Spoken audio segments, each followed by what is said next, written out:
always tell the visitors to walk slowly here. As you can see, the wood is very slippery because it gets wet when the tide is high. It also rained last night, that's why. My name is Ramon. I am 14 years old. I grew up here in Barangay Magdaragat in Navotas, here in Manila. This is our paradise, small little shacks we call home. They look like boxes that were pieced together by all these little bits and pieces of wood standing against the waves. It is rather funny how they don't even fall apart, just like the dreams of those who live here. Sometimes I just sit and wonder, why am I here? Why are these narrow, slippery pathways our playground?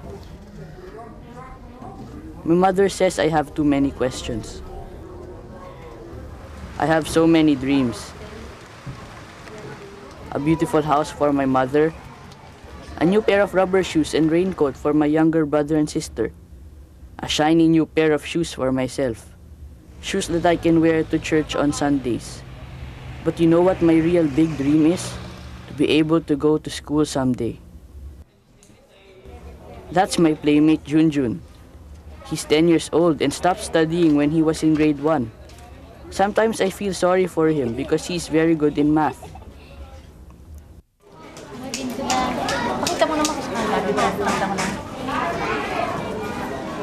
He doesn't talk, even if you ask him something. He seems always scared, or he is too shy. I catch him thinking about things all the time. His eyes are always in a daze. I don't know what he is thinking of. That's my friend Mariela. She has never been to school before. As far as I can remember, all she ever did was take care of her smaller brothers and sisters. She told me once she wanted to be a nurse, so that when her siblings are sick, she can take care of them better.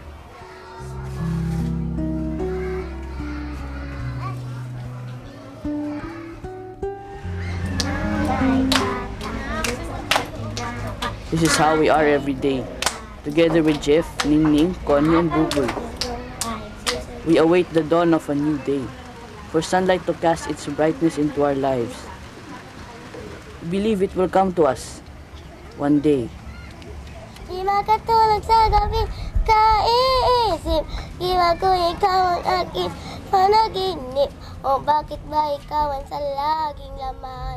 We don't want to be like the rest of the big kids around here who get lost along the way, whose hopes vanish, whose lives crumble into pieces. Our prayer to God is that one day we can go to school. Education will provide us the light to learn what we must learn to be able to reach our dreams. It is the first step. We have seen it happening to other children. We have heard that many kind-hearted people from all over the world have come to help them. And we have seen their lives change. Now they have dignity, love for their own self, strength, and courage to face the world, which my friends and I hope for one day.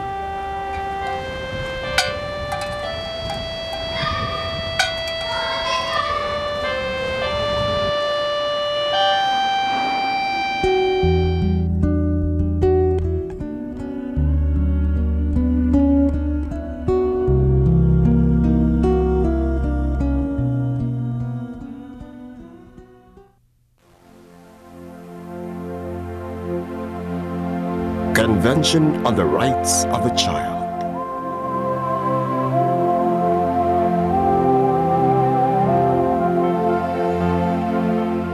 States parties shall make primary education compulsory and available, free to all.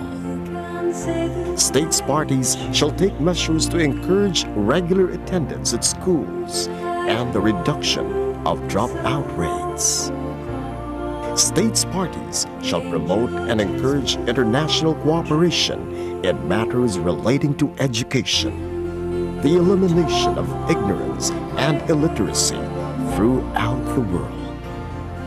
States parties agree that the education of the child shall be directed to the development of the child's personality, talents, and mental and physical abilities to their fullest potential.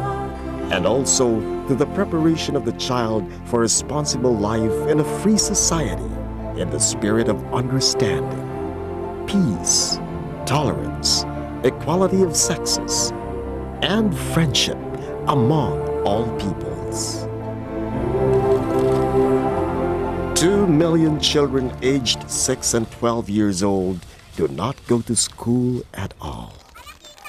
300,000 pupils stop each school year. And 40% of school children do not finish their elementary education. Fortunate are those who can go to school without suffering from an empty stomach or from an aching foot because he walked 5 kilometers to school without shoes or slippers at all. Indeed, the problem and the challenge are big and are sometimes overwhelming. But hope shines in the eyes of thousands of children.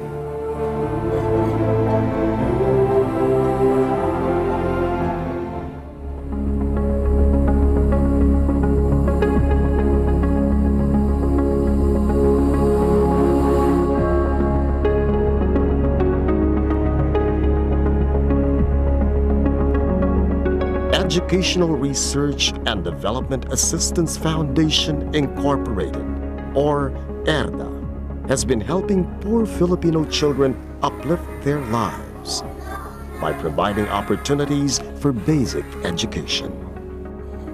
In response to the increasing number of elementary dropouts in the Philippines, Father Pierre Tritz, S.J., a French Jesuit who is now a Filipino citizen, founded ERDA in September 1974. Little did he know that this will be his lifelong journey. ERDA has been working closely with the Department of Education, Culture and Sports, the Department of Social Welfare and Development, the Department of Interior and Local Government, the Department of Labor and Employment, and other local government and non-government organizations to empower socially and economically disadvantaged children and youth, their families and communities towards total human development. ERDA's accomplishments for the last 25 years are really something we should be happy about. Big things could really come from small beginnings.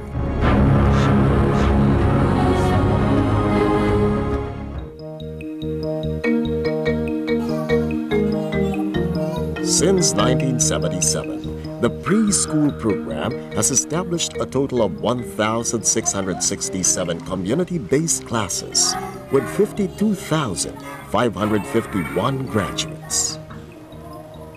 For the school year 1999-2000, a total of 222 classes with about 6,660 children nationwide have been organized. One preschool class with some 30 pupils will be assisted for one school year with 32,000 pesos. Through ERDA's Educational Assistance Program, about 85,000 children have been helped since 1974.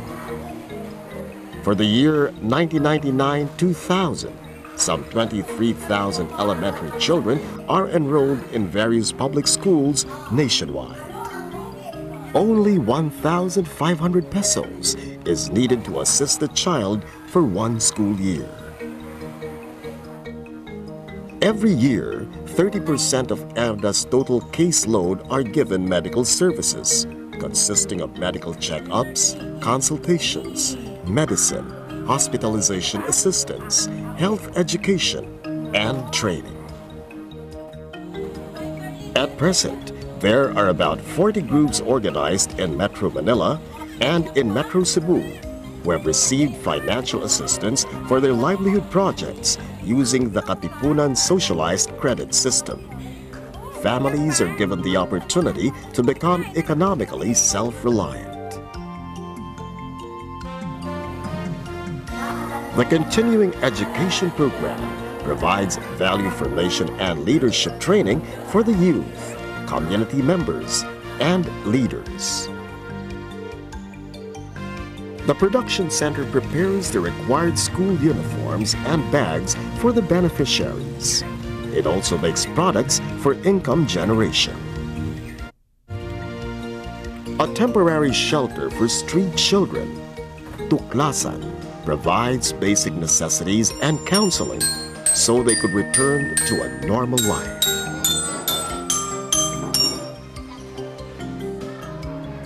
Sabana is a development center for child scavengers at the former Smoky Mountain.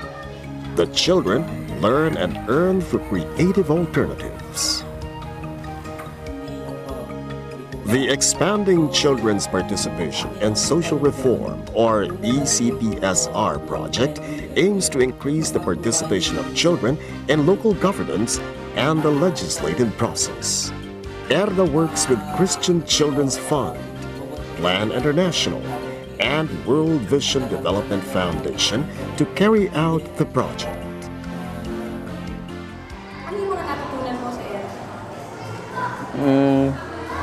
Magmahal po ng kapwa at saka pagyamani ng talento, mapaunlad ang buhay. Sana po pagpatuloy nila po yung gawain nila. Sana po marami pa po silang batang matulungan.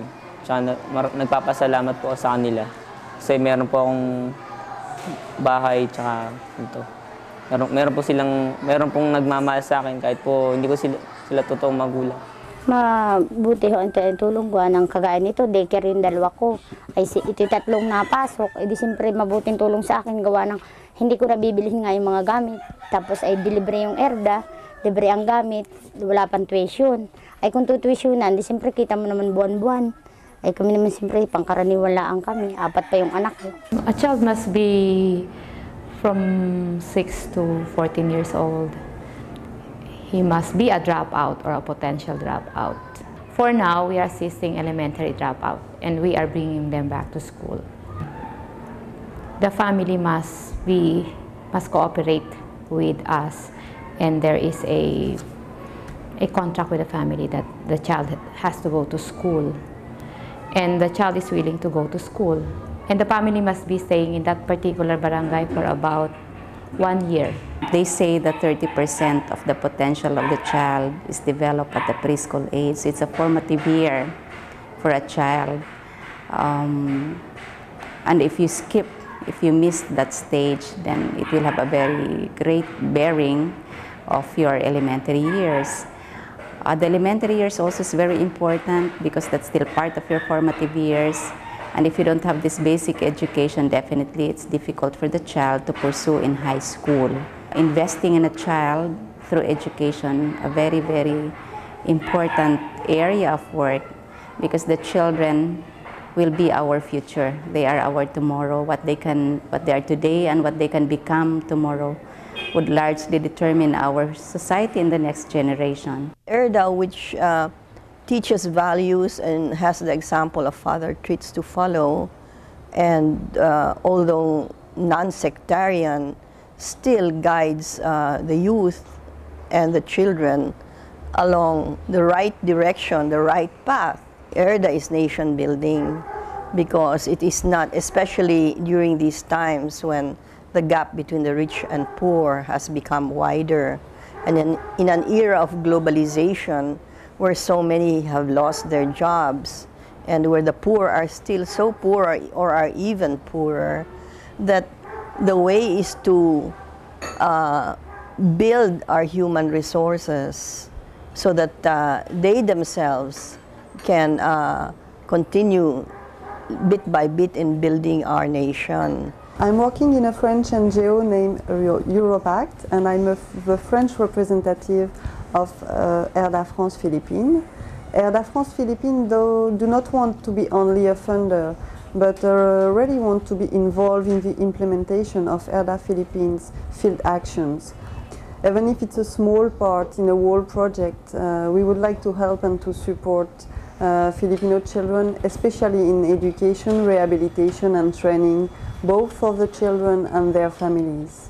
There is still 25% dropout in the first and second year of the elementary level and 40% of the students will never finish the elementary school. So that's why ERDA Philippines and ERDA France Philippines are involved in the educational assistant program and the preschool program. We were his first recruits, you know, and because I was with him, my husband got involved. Like Father treats, he believes that the youth is, you know, the future, and that education should be the basis for uplifting the lives of the Filipinos. So I really admire, you know, the French people who come and stay here in the Philippines and give of their time. You know, I really admire those people. Those are the kind of people we need in ERDA. We have been donating to several different street children activities. But Father Treat seems to be very sincere, very devoted, and he's doing his best for these street children. So we thought that it's another way of helping the street children. Every year we set aside 1% of our net profit for activities to help the poor and the other civic organizations. I wish him the best. I want to thank him very much for what he has been doing for the Filipino people, and I hope we find hundreds of Father Treats in the Philippines in the years to come. We work right now in 44 provinces with about 186 private voluntary organizations helping us, mostly in the provinces, because we cannot send social workers to the province because there's too much money. So we depend on volunteers to organize groups for us, either preschool or children ready to go back to elementary school. We depend on the communities. We depend on national solidarity to help us. This year probably we spend about probably 35 to 40 million pesos for one school year. So we need, with more money we can do more. At 85, Father Pierre Tritz has collected a string of humanitarian awards. And yet, the man behind ERDA refuses to retire. His work makes him happy, alert, and going. And ERDA's commitment continues with its selfless care and support generously given by many who share in the same cause of keeping each flame of hope burning for the little ones, our children, our future.